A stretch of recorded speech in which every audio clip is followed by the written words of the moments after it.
आपके सभी दर्शकों को भी और आपकी टीम को भी मेरा बहुत बहुत नमस्कार।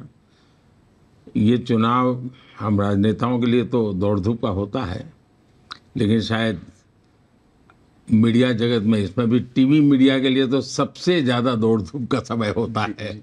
लेकिन मुझे अच्छा है कि आपके कई राज्यों से जुड़ी हुई आपकी चैनल होने के कारण मुझे कईयों के साथ एक प्रकार से आज संवाद करने का अवसर मिल रहा है। मैं सबको नमस्कार करता हूँ। धन्यवाद। प्रधानमंत्री जी, पहला सवाल यह है कि आपने वेमागिरी आंध्र प्रदेश में और उसके बाद बंगाल में भी आपने कहा है, और इस बात को बहुत नोट की गई कि आप जो गरीबों का पैसा जो भ्रष्टाचारियों ने लूटा है, आप एक कानूनी सलाह ले रहे हैं कि इसको कैसे वापस लौटाया जाए। और ये अगर ऐसी कुछ हो, ऐसी कोई स्कीम हो, तो शायद दुनिया भर में पहली बार होगा। इस पर अगर आप थोड़ा सा डिटेल में हमें ये बहुत अच्छा सवाल आपने पूछा है, और मैं मानता हूँ देशवासी भी जानना है, क्योंकि पब्लिक मीटिंग में मैं इतना बोल नहीं पाता हूँ जी। अब जैसे बिहार का मामला है, जब लालू प्रसाद जी रेलवे मिनिस्टर थे तो उनका आरोप है कि जिन लोगों को नौकरी दी बदले में जमीन ले ली है। अब मामला सीबीआई में चल रहा है, मतलब कि प्रूफ सारा अवेलेबल। तो मेरा आग्रह रहेगा, मैं वकीलों से सलाह ले रहा हूँ कि जो बच्चे नौकरी पाने के लिए जमीन खोई है, अपनी पैतृक संपत्ति है, वो अब मजबूरी में उन्होंने दे दी, मैं चाहूँगा कि ज़मीन उन बच्चों को वापस मिले। उसी प्रकार से आपने देखा होगा बंगाल में सरकारी नौकरी की हर भर्ती का रेट कार्ड है, रेट कार्ड अवेलेबल है, और उनके हर स्तर पर वो पैसा किसको कितना मिलेगा, कहाँ जाएगा, वो भी बांटने की व्यवस्था है। अब जो टीचर्स है जैसे, तो कुछ तो जेन्युइन है, तो उनको मदद करने के लिए ऑलरेडी हमने एक लीगल सेल बना दिया है, जिनकी नौकरी चली गई है। लेकिन जो बेईमानी से गए, जिनके रिकॉर्ड ठीक नहीं थे लेकिन पैसे दिए हैं, तो ऐसे हमारे पास बहुत लोग हैं जिनके पैसे का ट्रेल है हमारे पास। और पहले भी हम करीब 17,000 करोड़ रुपया ऐसे जिनके लूटे गए थे उनको लौटा चुके हैं, उन्हीं को। अब केरल में देखिए, कोऑपरेटिव बैंक का इतना बड़ा स्कैम, अब वो तो middle class, lower middle class family के पैसे हैं, बेचारों ने जिंदगी भर मेहनत करके बैंक में पैसा रखा था। ये कम्युनिस्ट पार्टी का वहाँ सारा बैंकों पर कंट्रोल है, उन्होंने अनाप शनाप उन पैसों से व्यापार किया, पैसे डुबो दिए, लूट लिए। अब वो उनका क्या, तो मैंने इनकी सारी की प्रॉपर्टी अटैच की हुई है, इन सारे नेताओं की भी, बैंक की भी। अब मैं उस पैसे उन गरीबों के जो डूबे हैं लौटाना चाहता हूँ, तो मैं लीगल एडवाइस लूँगा।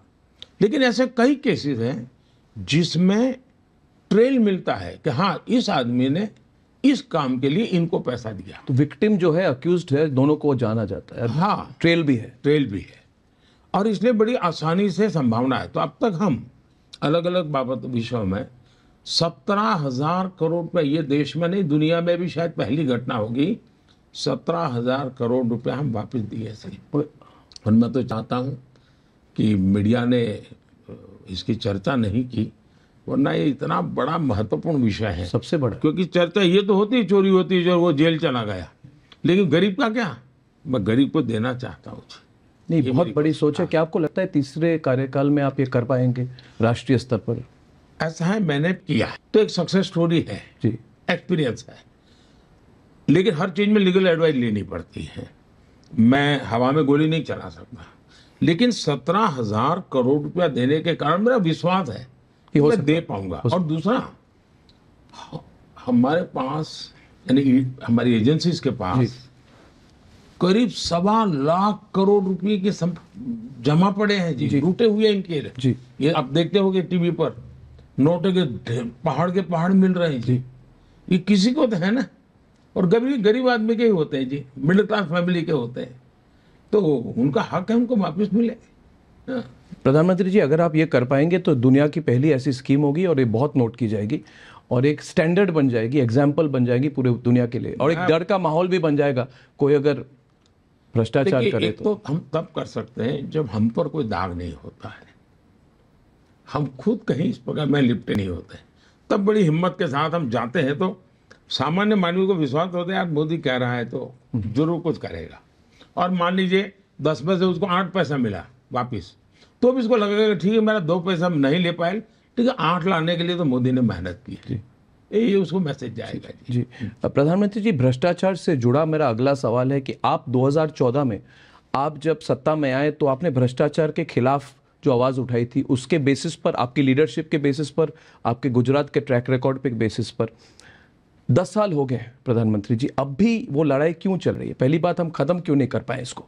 दूसरी बात है कि विपक्ष कहती है कि आईसीई, इनकम टैक्स, सीबीआई और ईडी, इनका दुरुपयोग किया जा रहा है और वो कहते हैं कि क्या ये संभव है कि सिर्फ हमारे ही नेता भ्रष्ट हैं? क्या बीजेपी के कोई नेता भ्रष्ट नहीं है? बीजेपी की सरकार में भ्रष्टाचार नहीं हो रही है? तो इस पर अगर आप रिस्पॉन्ड कर। हमारे देश में चर्चा का रूप कैसे बदलता गया। पहले सभी राजनीतिक दल भ्रष्टाचार के खिलाफ बोलना एक फैशन थी, लेकिन करना वही गोरख धंधे और सबके सामने बड़े सफेद दूध जैसे दिखाई दे रहा। जब से मैं आया हूं तो पोल खुलने लगी है कि ये जो बहुत बड़ी बड़ी बातें करते थे उन्हीं के हाथ पैर में गड़बड़ है। अब ये चीजें सबूतों के सामने आई हैं। अब उनको लगा है कि हम भी जो उपदेश देते हैं भ्रष्टाचार खत्म होना चाहिए, अब दे नहीं पाएंगे, तो उनका बोलना बंद हुआ तो उनको लगता है कि यार पहले तो हम भी भ्रष्टाचार को गाली दे करके अपनी वो कर लेते थे, अब वो कर नहीं पा रहे हैं। दूसरा, कोई मुझे कहे भाई 2014 में मुझसे मीडिया क्या पूछता था कि भाई 2014 में आप भ्रष्टाचार पे इतने आरोप लगा करके आए, एक्शन क्यों नहीं लिया? मुझे ये पूछा जाता था एक्शन क्यों नहीं लिया। मैं किसी को बदला तो लेना नहीं चाहता था, मैं किसी का नुकसान नहीं करना चाहता था, लेकिन मैंने सरकार में खुली छूट दी थी कि कानूनन तरीके से जो भी चीजें हैं बारीकी से वेरीफाई कीजिए, और अगर मेरी पार्टी का होगा या किसी और पार्टी का होगा, पॉलिटिकल होगा या नॉन पॉलिटिकल होगा, व्यापारी होगा या ब्यूरोक्रेट होगा, ड्रग माफिया होगा कि गन माफिया होगा, हम किसी को नहीं छोड़ेंगे। ये मैं मेरी अपनी टीम, सरकार की सिस्टम का मेरे यही वाक्य होते हैं।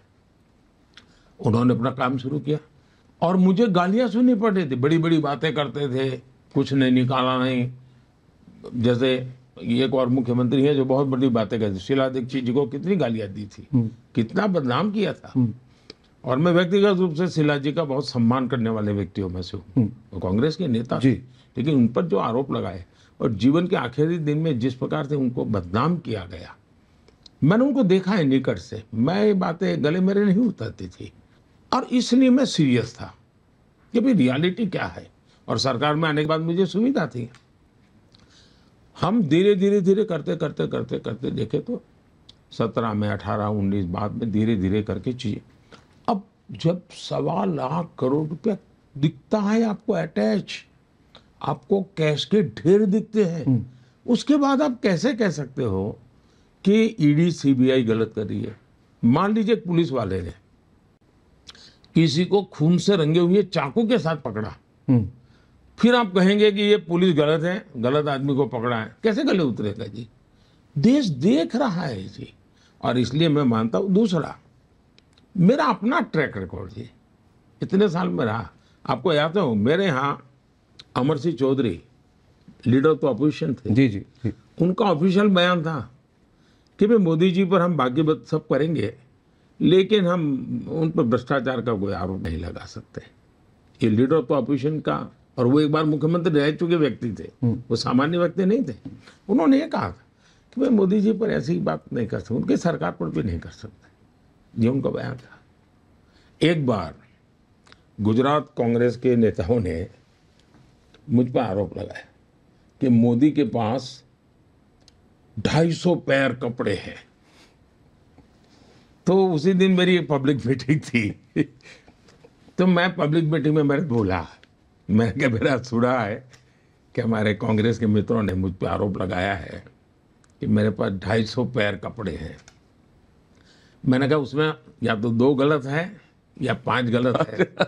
लेकिन चलो मान लीजिए, मैं तो कहता हूँ, मैं पब्लिकली कहता हूँ कि भाई ठीक है, चलो उन्होंने कहा तो मान लेता हूँ, मेरे पास 250 पैर कपड़े हैं। अब आप मुझे बताइए कि आपको कैसा मुख्यमंत्री चाहिए?